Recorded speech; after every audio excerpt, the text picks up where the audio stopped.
हाँ, वैसे मुझे पता है तुम लोग अभी की अभी यहाँ पे वीडियो छोड़ सकते हो, पर मैं तुमसे एक चीज कहना चाहता हूँ। आगे बकी पीछे छोड़ा, जिसने वीडियो यहाँ पे छोड़ा उसकी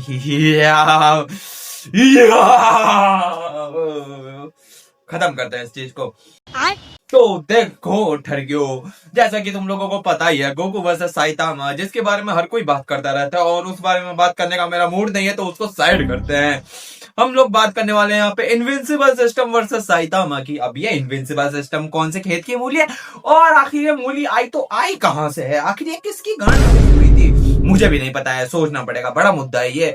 पर जरा इस इनविंसिबल सिस्टम या खेत की मूली के बारे में थोड़ा और अच्छे से और डिटेल में समझते हैं। तो इनविंसिबल सिस्टम आखिर है क्या और आया कहां से है? तो इनविंसिबल सिस्टम एक बंदे की खुजली का नतीजा है। और आखिर ये चीज होती क्या है? ये वही चीज है जो कि तुम लोगों ने इस प्ले बॉय संग जिनवू के पास देखो, गेम स्क्रीन जिसके ऊपर आता है भाई भाग फिर पुशअप कर। वैसे तो ये किसी एंगल से पुशअप नहीं लगता, मतलब ये दिखा, इस तरीके के अलग अलग मिशन देता रहता है। उन मिशन को करने के साथ ही जो हमारा मेन कैरेक्टर होता है वो और ज्यादा ताकतवर बनता जाता है, और ज्यादा ताकतवर बनता जाता है। एक टाइम के बाद इतना ज्यादा ताकतवर बन जाता है कि यूनिवर्स से कहता है तू मुझसे लड़ेगा क्या? मैं पापा हूँ इस दुनिया का पापा। जैक के होते हुए ऐसा हो नहीं सकता, ठीक है। तू ना मेरे सामने चिरकुट है, चिरकुट।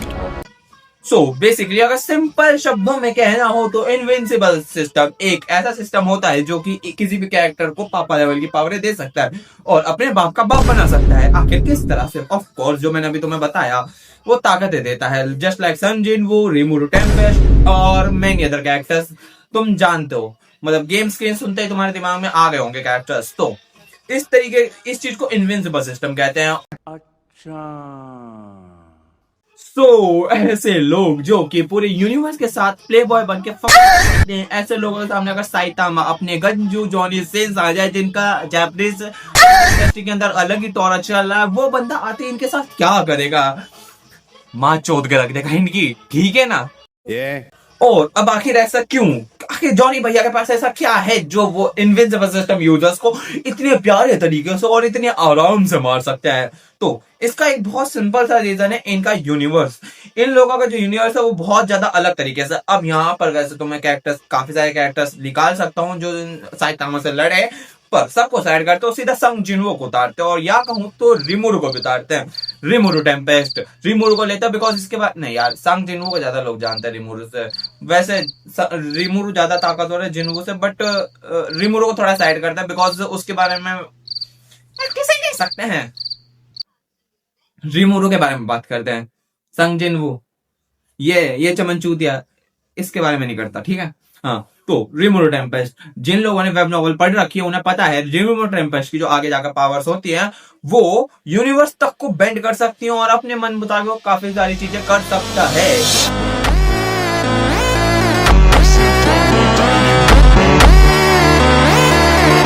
पर इसको सुनने के बाद तुम्हारा सबसे बड़ा मुद्दा आया होगा, वेट उसके पास तो कोई स्क्रीन है ही नहीं, तो वो इनविंसिबल सिस्टम कैसे हुआ? ऑफ कोर्स उसके पास वैसा इनविंसिबल सिस्टम नहीं है जो हम लोगों ने बहुत सारे एनिमे सीरीज में और बहुत सारे कैरेक्टर्स के पास देखा है, बट उसके पास भी एक इनविंसिबल सिस्टम है जो कि जस्ट लाइक सीरी, एआई और जारविस की तरह उसके दिमाग में बैठा हुआ है और उससे बातें चीज करता रहता है। मैं इस बंदी की बात कर रहा हूं। इन सिंपल टर्म्स ये भी एक तरीके का वो अपना वही है, क्या कहते हैं उसको, इनविंसिबल सिस्टम। और इसलिए मैंने रिमोरू को सिलेक्ट किया। रिमोरू ये वैसे तो तुम्हें बता ही दिया है कि ये यूनिवर्सेस तो को पलट सकता है और उनको तबाह कर सकता है, बट आखिर ये साइतामा को क्यों नहीं हरा सकता है? बिकॉज गंजे जॉनी सिंस ने अपना लिमिटर हटा दिया है। अब वो एक ऐसे स्टेज पर पहुंच चुका है जहां पर चाहे कोई भी हो, अगर वो उसके साथ फक करने आया ना तो जॉनी भैया के अंदर का सेंस जाग जाएगा और इनविंसिबल सिस्टम वालों के साथ बहुत कुछ हो जाएगा। भोसड़ी के, अब तो सच बोल दे भोसड़ी के। अब तक जो मैंने बकचोदी करी ना उसको साइड करते हो, थोड़ा सीरियस होकर इस मुद्दे पर बात करते हैं। वैसे तो देखो, मैं काफी सारे कैरेक्टर्स हैं जो कि इनविंसिबल सिस्टम यूज करते हैं, बट उनमें से सबसे स्ट्रॉन्गेस्ट है जिसको मैक्सिमम लोग जानते हैं वो है संग जिनवू और रिमोरू। इसलिए रिमोरू को लेके चलते हैं। और रिमोरू के जो टॉप फीट्स है ना वो है रियलिटी मैनिपुलेशन करना, ठीक है, यूनिवर्स को क्रिएट और डिस्ट्रॉय करना, वो किसी की भी सोल को मतलब खत्म कर सकता है। उसके पास इन्फिनाइट हीलिंग है, मतलब वो अपने आप को पूरी तेजी से और एकदम से मतलब हील कर सकता है बिना अपना ताकत को लॉस किए।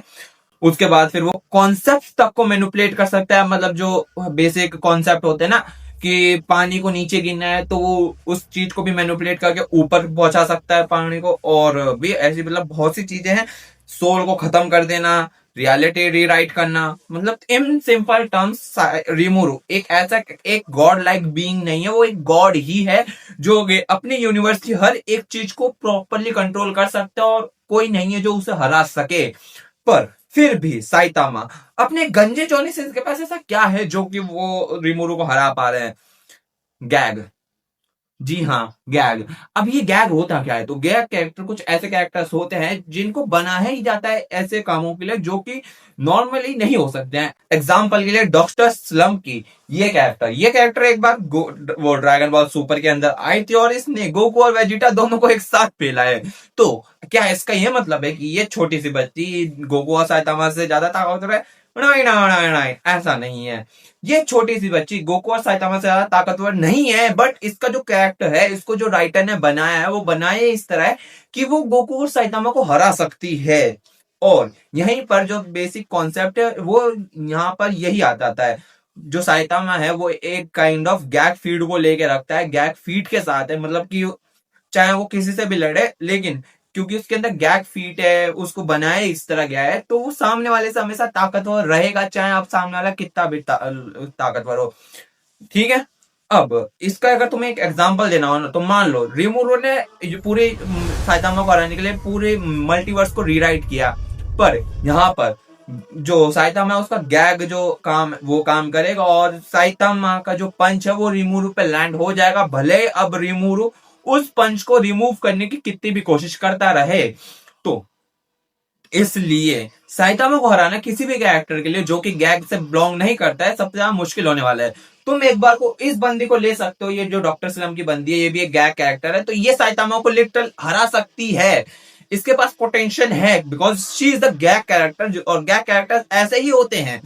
और यही है साइतामा का सबसे बड़ा प्लस पॉइंट कि वो एक गैग कैरेक्टर्स के फीट लेके रखा हुआ है। राइटर ने उसको बनाया ही इस तरह है कि सामने चाहे कितना भी ताकतवर कैरेक्टर और कोई भी हो, चाहे उसके पास इनविंसिबल सिस्टम हो चाहे ना हो, सामने चाहे गोकू हो चाहे संग जिनवू हो, कोई फर्क नहीं पड़ता, जब तक साइतामा रहेगा वो ही जीतता रहेगा। 100 push-ups, 100 sit-ups, and 100 squats. Then a 10-kilometer run. पर फिर भी कई लोगों के दिमाग में सवाल होंगे, अगर साइतामा के पास गैग फीड ना रहे तो क्या ही कर लेगा वो?